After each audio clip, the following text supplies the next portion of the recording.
માટે સુરત એરપોર્ટ પર પહોંચ્યા છે। તો પ્રધાનમંત્રી મોદી હેલિકોપ્ટર મારફતે આંત્રોલી જવાના છે। અમદાવાદ મુંબઈ બુલેટ ટ્રેન પ્રોજેક્ટનું નિરીક્ષણ કરવાના છે।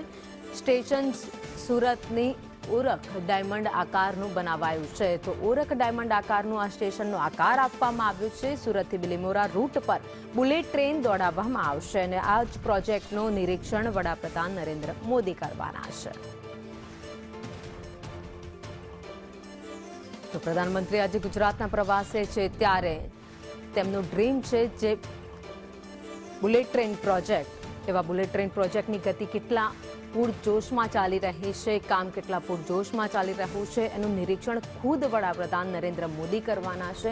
જ્યારે તેઓ ગુજરાત પ્રવાસે આવી રહ્યા છે ત્યારે સૌથી પહેલા સુરતમાં એમનું આગમન થઈ ગયું છે। તેમના સ્વાગત માટે તમામ ગુજરાતના નેતાઓ પહોંચ્યા હતા અને ત્યાંથી સીધા જ તેઓ સુરત એરપોર્ટથી અંત્રોલી પહોંચવાના છે ને ત્યાં બુલેટ ટ્રેન પ્રોજેક્ટનું જે કામગીરી ચાલી રહી છે તેનું નિરીક્ષણ કરવાના છે। આ સાથે જ ઘણા એવા વિકાસ કાર્યો છે જેની ભેટ પ્રધાનમંત્રી આપવાના છે।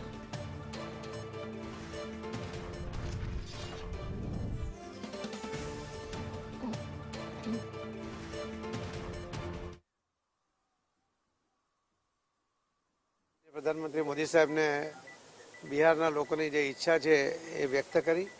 अमे हूँ ने हर्षभाई अमे साथे अमने ज्यारे कहूँ ने हमने सम्मति आपी है कि ये एरपोर्टनी बहार आवशे, अहींया अमने संबोधन करशे।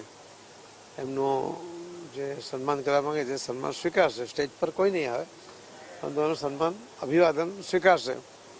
एटले सांजे जता पहेला पीएम साहेब एरपोर्टनी बहार आवीने आ बिहारवासीओने साथे अभिवादन कार्यक्रम करवाना है। 15-20 हज़ार लोग 15 થી 20 हज़ार लोग एरपोर्ट पर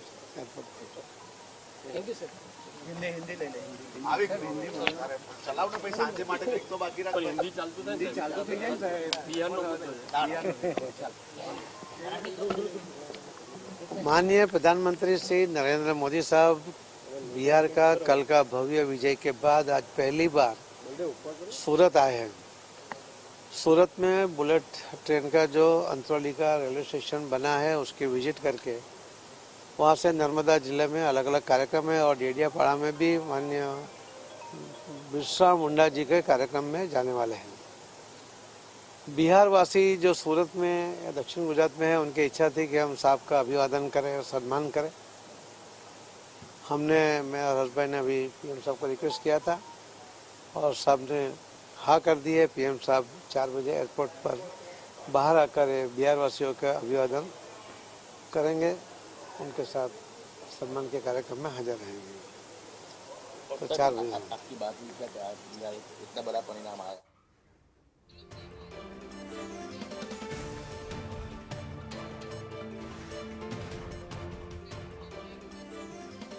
સમાચારો આગળ પણ જોતા રહીશું। હાલ રોકાઈએ બ્રેક માટે।